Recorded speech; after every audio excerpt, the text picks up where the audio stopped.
After Jesus Christ was crucified, a monumental shift began in the lives of his 12 apostles. These men, who had walked with Jesus, witnessed his miracles, and absorbed his teachings, were now tasked with a profound mission. They had to spread his message far and wide, teaching his lessons and helping people believe in him. These apostles were not extraordinary men by societal standards. They were fishermen, tax collectors, and teachers.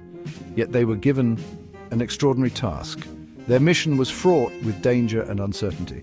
They faced persecution, and the threat of being hurt or even killed for their beliefs was ever present.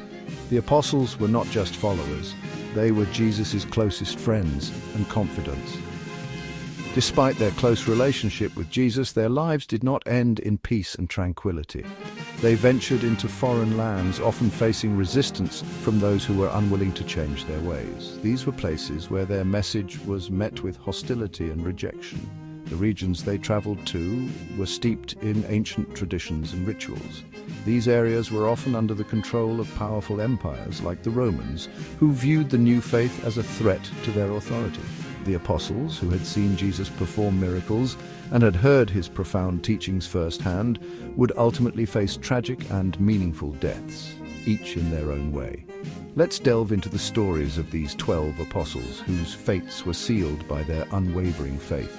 Their stories have been passed down through generations, serving as powerful testimonies of faith and resilience. Even in the face of death, their faith remained unshaken, showcasing their incredible strength and dedication. The legacy of the 12 apostles lives on, inspiring countless generations to hold steadfast in their beliefs and to find courage in the face of adversity. Early Christian communities often gathered in secret, drawing strength from the stories of the apostles. Their tales were recorded in ancient manuscripts, preserving their sacrifices and teachings for posterity. Today, their influence can be seen in churches around the world where people continue to pray and draw inspiration from their lives. Artistic depictions of the apostles in stained glass windows and paintings remind us of their enduring impact. Pilgrims visit holy sites and ancient relics associated with the apostles, seeking a connection to their spiritual legacy. Modern-day preachers and missionaries continue the apostles' mission, spreading the gospel to all corners of the earth. The diverse congregations that gather today are a testament to the apostles' far-reaching influence and the universality of their message. Their stories are not just tales of tragedy, but also of hope, unity, and the enduring power of faith. As children learn about the apostles in educational settings, the legacy of these 12 men continues to shape the future. Families discuss their faith, passing down the stories of the apostles from one generation to the next. In moments of reflection, we remember the sacrifices of the apostles and find strength in their unwavering commitment. As the sun sets over ancient ruins, we are reminded of the timeless nature of their message and the enduring light of their faith. Simon Peter, the fisherman, was sometimes impulsive, often acting before thinking. He was a man of the sea, rugged and straightforward, with a heart that was as vast as the waters he fished. His life was simple, revolving around the daily grind of casting nets and hauling in the catch. Yet beneath this simplicity lay a fervent spirit, one that would soon be called to a higher purpose. But Jesus saw something more in Peter. He saw a foundation, a rock upon which something great could be built. Jesus said he would build his church on Peter like a rock, a statement that would forever change Peter's life. This declaration was not just about Peter's strength, but about his potential to be steadfast and unyielding in faith. Over time, Peter's faith grew stronger. He became a pillar of the early Christian community, preaching with passion and conviction. He told everyone to be sorry for their sins and to turn towards a new way of life.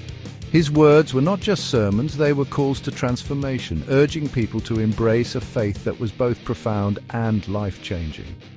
From Jerusalem to Rome, Peter spread Jesus' message with unwavering dedication. He healed sick people, bringing hope and relief to those in despair. He questioned the rulers, challenging the status quo and advocating for a new order based on love and compassion. His journey was marked by miracles and acts of kindness, each one a testament to his deep faith and commitment. Peter's miracles were many.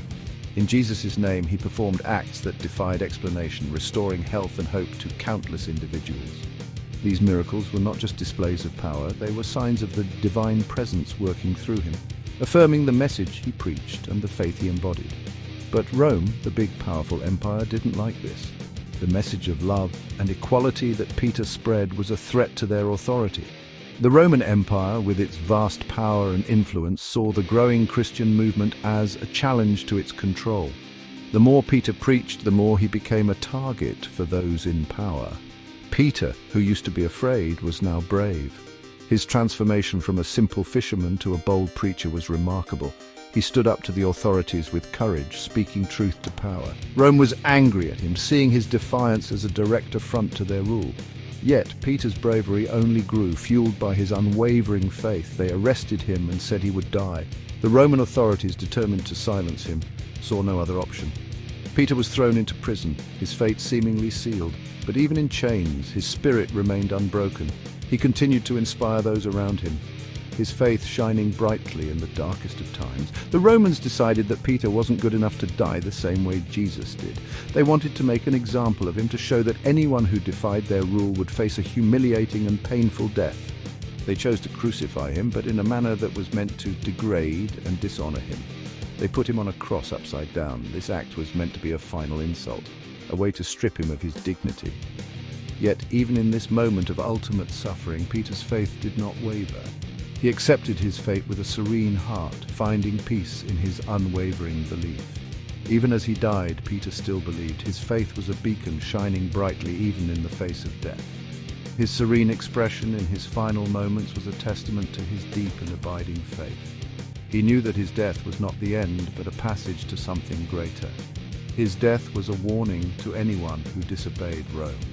The authorities wanted to instill fear to show the consequences of defiance. But Peter's legacy, however, lived on, inspiring countless others. His life and death became a powerful symbol of faith and courage, a reminder that true strength comes from unwavering belief and the willingness to stand up for what is right. Andrew, Peter's brother, was also a fisherman. He was a quiet, strong man who was good at helping people believe in Jesus. Andrew traveled east across dangerous seas and through unfriendly lands, sharing Jesus' message. He preached in the busy cities of Greece, and people who wanted hope listened to him. But his message, which was like a light in the dark, was seen as dangerous. The Romans didn't like that so many people were listening to Andrew. They arrested him and decided he should die on an X-shaped cross, the same cross that Jesus died on. Andrew embraced his fate with courage, becoming a martyr for his faith. James, son of Zebedee, was another fisherman who followed Jesus. He was passionate and loyal. He saw Jesus change into a bright light on a mountain and was important in the early church. James preached with lots of energy, and people listened. But Herod Agrippa I, the king chosen by Rome, thought James was causing trouble. Herod was afraid people would rebel, so he arrested James. James was brave, and they cut off his head with a sword. He was the first apostle to be killed for his beliefs. His death inspired many to keep their faith strong. John, the youngest apostle, was called the beloved disciple. He was kind and understood God very well. Unlike the others, John did not die a violent death. He lived a long time, mostly in Ephesus, a busy city by the sea. There, he preached and wrote about Jesus. Even though people were mean to him and forced him to leave his home, John never stopped believing. He helped the early Christians, giving them advice and comfort. It's said that John died peacefully, surrounded by his friends. He was the only apostle who died of old age. John's life shows us the power of faith and love. His writings continue to inspire people today. Philip was a practical man. He was known for his straightforward approach to life and his keen sense of observation. Unlike some of the other disciples, Philip was not easily swayed by emotions or grandiose ideas. He needed concrete evidence to believe in something, and he often questioned things that didn't make sense to him. This practical nature made him a bit skeptical at first, especially when he heard about Jesus and his teachings. At first, he didn't understand who Jesus really was. He had heard about the miracles and the teachings, but he couldn't wrap his head around the idea of Jesus being the Messiah. Philip was a man of logic, and the concept of a divine savior was something that required more than just faith for him to accept. He needed to see it to believe it. But after he saw Jesus feed thousands of people with just a little bit of food, Philip believed. This miracle was a turning point for him. He saw with his own eyes how Jesus took a few loaves of bread and a couple of fish and fed a multitude. It was an undeniable act of divine power, and it shattered Philip's skepticism. From that moment on, he was convinced that Jesus was indeed the Son of God. He traveled south, sharing Jesus' message in Judea, which was ruled by Rome. The region was a melting pot of cultures and beliefs, and it was under the heavy hand of Roman rule. Despite the political tension and the risk of persecution, Philip was determined to spread the word of Jesus. He knew that the message of love, compassion, and salvation was too important to keep to himself. He preached everywhere, and people who felt left out really liked what he said. Philip had a way of connecting with the marginalized and the downtrodden. His message resonated with those who felt abandoned by society. He spoke of a kingdom where everyone was valued and loved, regardless of their status or background. This inclusive message attracted many followers. He went to Phrygia, a place with lots of different gods, and met a Roman leader named Statius Quadratus. Phrygia was known for its diverse religious practices, and it was a challenging place for a Christian missionary. But Philip was undeterred. He knew that the message of Jesus was universal and could touch hearts even in the most polytheistic of societies. Philip healed sick people and forced out evil spirits, and Quadratus was amazed. The Roman leader had never seen such power before. Philip's acts of healing and exorcism were not just miracles, they were signs of the divine authority of Jesus. Quadratus, who was initially skeptical, found himself drawn to the teachings of Philip. He saw the compassion and the power of Jesus through Philip's actions. He started to believe in Jesus too. Quadratus's conversion was a significant moment. It showed that even those in positions of power and influence could be touched by the message of Jesus. Philip's mission was bearing fruit, and the seeds of faith were being planted in the most unexpected places. This made other Roman leaders very angry. They saw the growing influence of Philip and the spread of Christianity as a threat to their authority and the traditional Roman gods. The idea of a new faith that promoted equality and love was unsettling to those who thrived on power and control. They decided that Philip had to be stopped. They arrested Philip and put him on a cross to die. His crucifixion was meant to be a warning to others who dared to spread the message of Jesus. But Philip faced his death with courage and faith. He knew that his sacrifice was not in vain. He believed that his martyrdom would inspire others to continue the mission. His sacrifice inspired many to follow the teachings of Jesus. Philip's legacy lived on through the countless lives he touched. His story is a testament to the power of faith and the enduring impact of a life dedicated to spreading love and compassion. Even in death, Philip's light continued to shine, guiding others towards the path of righteousness. Bartholomew, also called Nathanael, didn't believe in Jesus at first, but when he met Jesus, he knew Jesus was special. After Jesus went to heaven, Bartholomew traveled east, sharing Jesus' message in Persia and Armenia.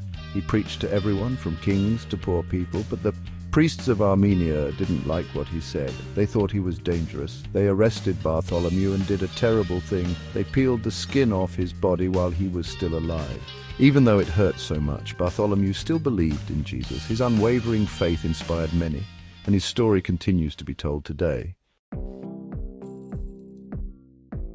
Matthew used to collect taxes for the Romans, a job many people didn't like. But when he met Jesus, he changed. He gave up his money and followed Jesus. Matthew was very careful and wrote down Jesus' teachings. This became part of the Bible. Matthew wanted everyone to know about Jesus, so he went south to Ethiopia. He preached everywhere. But the king of Ethiopia didn't like Matthew's message about love and equality. He thought it would cause trouble. The king had Matthew stabbed to death. Matthew's martyrdom is remembered as a testament to his faith. Thomas didn't believe Jesus had come back to life until he saw him with his own eyes. After that, Thomas believed completely and went east to the Parthian Empire to share Jesus' message. Many people there liked what Thomas said about faith, love, and being kind. But the priests of the Parthian Empire didn't like Thomas. They thought he was dangerous. They lied about him and had him killed with spears. His legacy of faith and courage lives on. James the Less was a good man who helped the early church in Jerusalem. He took care of poor people and taught about Jesus. He became the leader of the church and did a great job. But some powerful Jewish leaders called Sadducees didn't like James. They didn't believe people could come back to life after they died. They were afraid of James, so they lied about him and threw him off the top of the temple. His death was a tragic end to a life of service and dedication. Thaddeus, also called Jude, was a very kind man. He wanted everyone to hear about Jesus, so he traveled east to Persia. He preached everywhere, and people who were treated badly really liked his message. He helped sick people and sad people. But the leaders of Persia didn't like Thaddeus. They arrested him and killed him in a very painful way. We don't know exactly how he died, but we know he died for his faith. His legacy of compassion and courage lives on. Simon the Zealot used to fight against the Romans, but when he met Jesus, he learned a new way to fight. With love and forgiveness, he traveled all over the Roman Empire sharing this message, but the Romans still remembered that Simon used to fight against them, and they didn't like his message. They caught him and sawed him in half. They wanted to scare people, but Simon's message continued to spread, inspiring many. Judas Iscariot betrayed Jesus for money. He gave Jesus to the people who wanted to kill him. Judas was greedy and thought Jesus would become a powerful king. When Judas realized Jesus wasn't that kind of king, he felt terrible. He was so sad about what he had done that he killed himself. The weight of his betrayal was too much for him to bear. These are the sad stories of how the apostles died. They were regular people who did amazing things. They traveled all over sharing a message of hope and love, even though it was dangerous. Even though their deaths were terrible, they inspired many people to believe in Jesus. The apostles' sacrifices helped Christianity grow. Hundreds of years later, we still remember their stories, which teach us about faith, love, and sacrifice. Their legacy continues to inspire new generations to live with courage and conviction.